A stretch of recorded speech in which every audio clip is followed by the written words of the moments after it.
Today's lesson is going to start with and consider the roles of various people in the Spanish conquest of the so-called New World. And one of those figures who I'm a big fan of, at least as the more I've studied him, is a fellow named Bartolome de las Casas. And Las Casas is an interesting guy because he serves as sort of a counter argument to the conquistador argument, which we have a lot of conquistador arguments. He himself had been a slaveholder. He was on Columbus's second voyage. He came over here. And he converted from being a slave owner himself, a slaveholder, and he became a monk, a Franciscan monk. And he said what he saw here in the Americas was absolutely immoral. It was anti-Christian. It was brutal. It was murder. And so he wrote a book about it, and it's entitled A Brief Relation of the Destruction of the Indians. So, you know, he would go out and live like a good missionary should. He would live amongst the people he was trying to convert to Christianity, but not to enslave. Now, out of this work and out of his writings comes an idea that persists right up to the 1890s, and it's called the Black Legend. The Black Legend is a belief that the Spanish only persecuted, murdered, raped, and brutalized the Native Americans. And this is going to make for excellent propaganda by the English against the Spanish. They were their enemy at the time. And later by the U.S., when we fight the Spanish-American War, we're going to dig up this stuff and say, look how terrible the Spanish are. They're immoral and evil. So one of the things he did, which I'm always impressed by, is he actually goes to Spain and argues that the Spanish have to protect the Indians so successfully that the King of Spain grants him authority to protect them. He is called the protector of the Indians. And so he gets a law passed. Now, this is 50 years after Columbus, and it's called the New Laws of the Indies for the Treatment and Preservation of the Indians.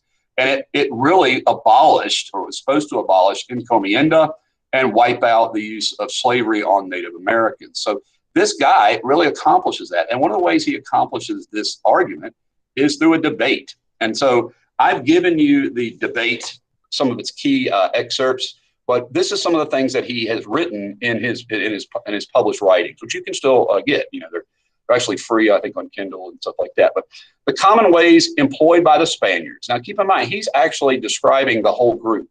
So it's an interesting, he's using a generalization, who call themselves Christian, who have gone there to destroy these pitiful nations and wipe them out. And this is what he calls it, an unjust, cruel, and bloody war.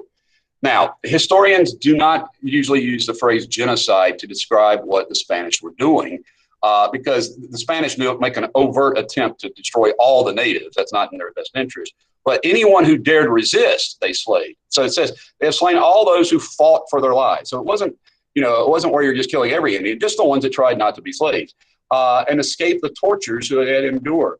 They slayed native rulers, young men, and subjugated the rest of them to the most difficult servitude ever suffered. Later on, he comes down here and it says, when the Indians were allowed to go home, maybe they finally met their quota, they found their homes were gone. People had fled to the woods and died.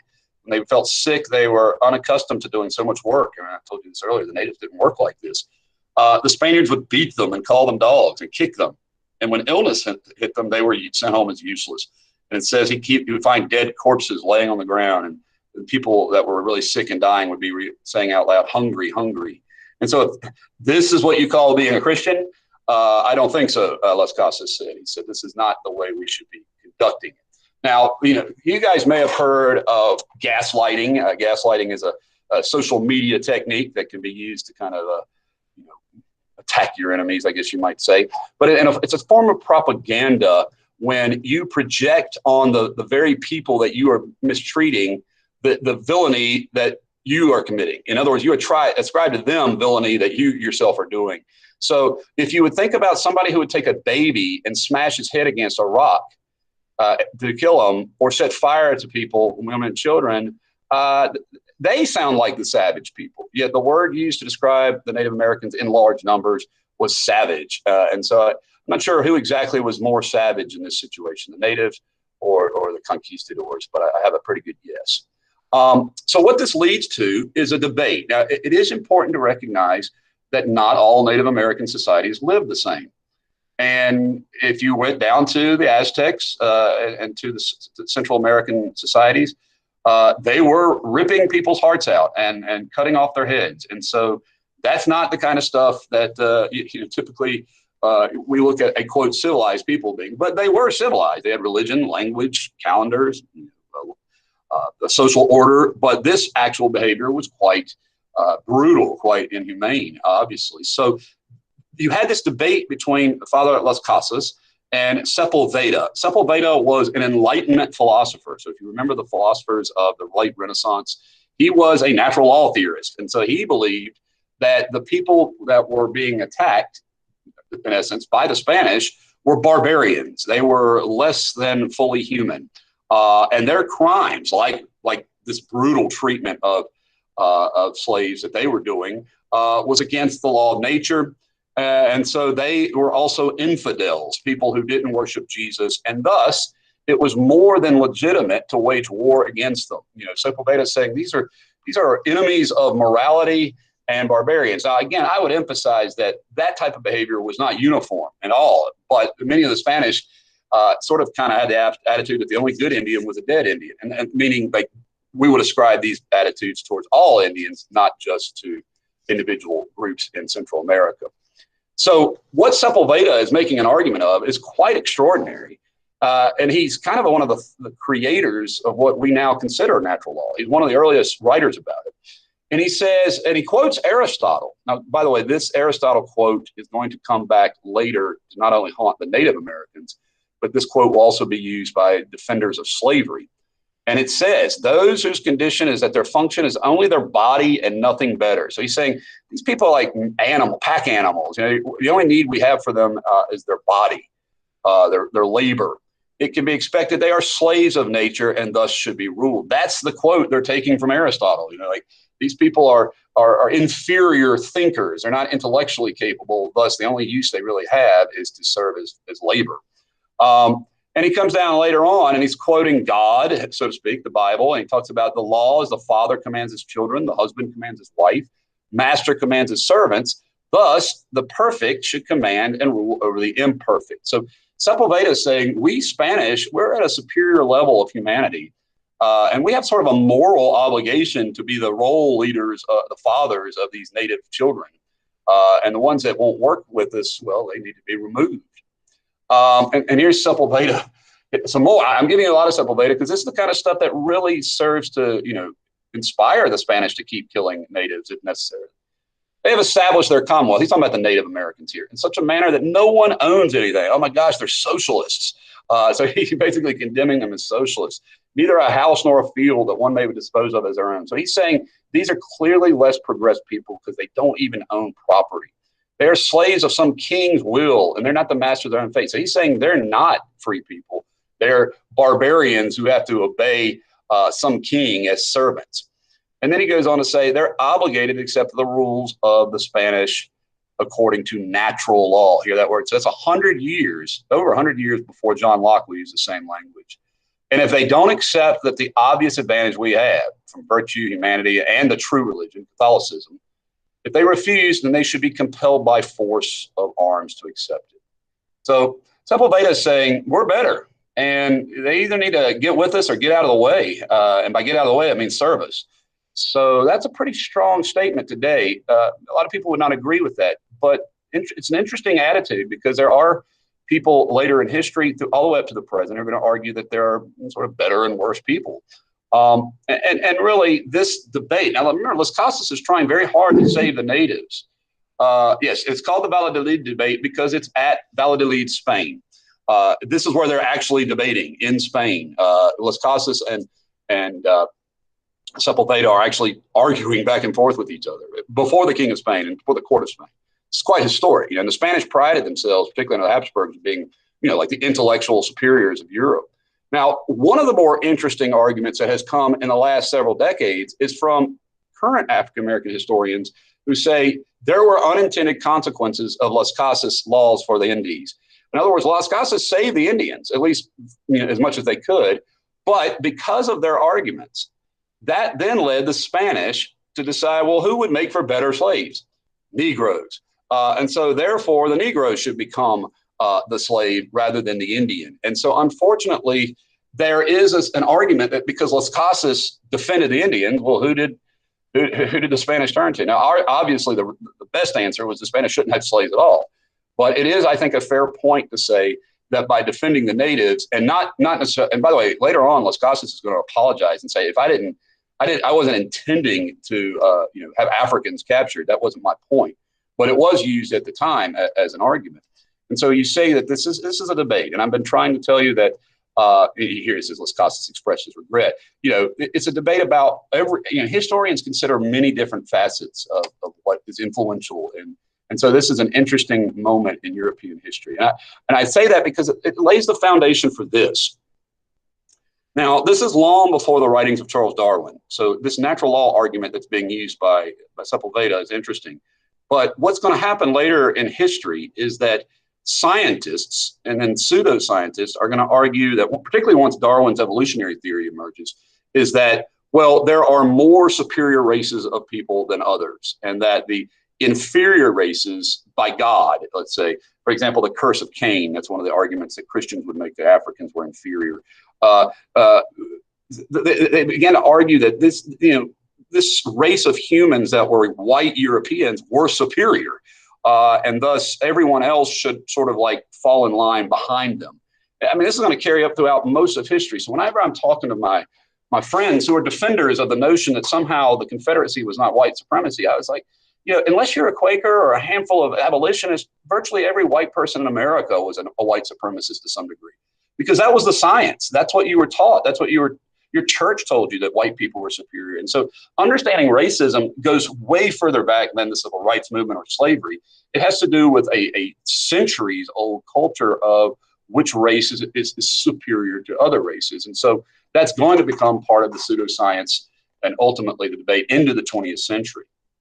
Now, what's probably the most significant early part of the Spanish conquistadors, keep in mind, the first wave of conquistadors were not, farmers. They were not people who set up settlements. They came over here literally for the purpose of getting gold and silver. And to understand how currency works, and these are Spanish coins here, if you can see this, they brought with them 154 tons of gold to Spain and 7,400 tons of silver, which meant there was so much money now available that people could actually start buying stuff. Prior to this moment in history, and it's called the price revolution for a reason. Before this moment in history, you were basically trading a goat for some sheep, or here's a bushel of wheat in exchange for some carpentry service. Now you could actually assign a price to things. And so Spain will be at the forerunner of money in the world. And so Spain, in fact, the Spanish Habsburg money will become the sort of what we call the world's currency for a period of time. And so here you see it. This is King Charles III of Spain. And that was pretty historic, pretty remarkable.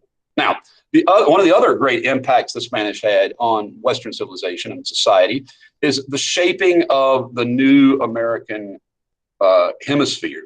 Now, again, we in the United States, we don't study the Spanish that much because, well, we don't live in that part of the world, but at least where we are. But nonetheless, a good half of the Western hemisphere was settled and conquered by the Spanish.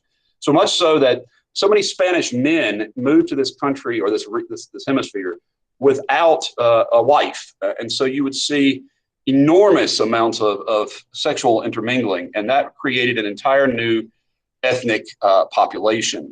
This is a result of exploration. So I would like you to learn some of the differences, because this is often a problem with Americans. We don't understand the difference between ethnic groups because we have a bunch of melting pot, if you will, and even early on it was a melting pot. So if you're looking up or if you're hearing words and you want to describe them, a mestizo is not really a term that is used anymore. That's a historic term. Like we don't talk about people who live in Central America as mestizos, but what are appropriate to consider terms. So you have Latino, Latina, and Latinx. And Latinx is a sort of gender neutral way of referring to someone who are of Latin American origin in North America. Okay, so a person of Latin American origin, that can be Spanish or Portuguese. Okay, someone who comes from the Western Hemisphere and spoke the Romance language. So that word can be used to describe just about anyone in the Western Hemisphere. okay, Latino or Latinx or Latina. Chicano or Chicana is of Mexican origin. So when someone is actually from Mexico, we say their ethnicity is Chicano, their nationality is Mexican. But if you're a Mexican American, an appropriate name for that would be Chicano if you wanted to describe that ethnicity. And then Hispanic is Spanish-speaking countries. That's the difference between Latino and Hispanic, is that it could be a Portuguese descent, for example, and be Latino. But Hispanic means of Spanish-speaking countries. So that's a completely appropriate term for virtually most of the Hispanic immigrants to the United States. So again, these are sort of different terms to describe people, and it's probably a good idea to learn that. So here's something I like to do periodically, and you may want to make note of that, and that is that there was other events going on in the world during the Spanish conquest of the Americas. So if you look at the time period, here's Columbus, right, on the left, 1492, and over here 1624 when the Dutch settled in New York, New Amsterdam. But it's during much of the same time period, we're talking about Henry VIII breaks from the church, for the Catholic Church. Martin Luther and John Calvin are doing their things. The Renaissance is meeting its peak. So try to keep this in the context that Spain's got a lot going on, and this exploration is helping their ability to govern and really conquer the rest of Europe for a period of time. Okay, and the French and the others are going to be latecomers to it. Now there were many conquistadors, many, not just Columbus, of course, and I'm not going to really emphasize Cortez or the other folks that were in the Central or South America, but we're going to look at two whose sort of impact is felt after their deaths. One is Juan Ponce de Leon, and Ponce de Leon was the Spaniard who finally discovered, quote unquote, America, meaning he sailed here. He didn't discover it. They knew it was up here. Remember, Columbus had hit the Bahamas. But he is going to sail up and explore Florida. Now, he's exploring it because he's heard of a mythical fountain of youth. Some people think he was trying to capture slaves. Some people think he was trying to find gold. I like the fountain of youth story. He doesn't find the fountain of youth, but one of the things that's interesting is that the Native Americans that lived in and around St. Augustine practiced a form of intermarrying so that they could manipulate their genetic background. It's a form of eugenics, really. So in other words, they would marry the strongest and tallest native with the strongest and tallest male and female, and they would have offspring. And so the thought is that Ponce de Leon heard of a myth of giant people, and these people were quite a bit taller than Ponce de Leon, and it's because they were the most athletic and and that was really fascinating. But in the end, he doesn't find the fountain of youth, and he lays the foundation for Spanish Florida. Florida itself is a Spanish word for floral place of beauty. And then the other guy is Hernan de Soto, and de Soto was another one of these brutal conquistadors. But he actually, for the Spanish, and if you're looking here, you should be able to tell that he almost discovers Virginia. So here's where the Spanish were through the Carolinas. So when we think about Jamestown being established and having a fort, we always think about the fort being to protect them from the Native Americans, which it did serve that purpose. But its other purpose, primary purpose, in fact, was to protect them from a Spanish attack, because they were afraid at any point the Spanish could sail up the coast and attack them. So what De Soto does is he, quote, discovers the Mississippi River. Now, he gets shot and dies here, but nonetheless, he gets to the Mississippi River, and he'll get that claim for the Spanish of discovering that great body of water. So we're going to stop with that today. It's been a lengthy one, and we'll continue with the end tomorrow with the religious influence of the Franciscan monks.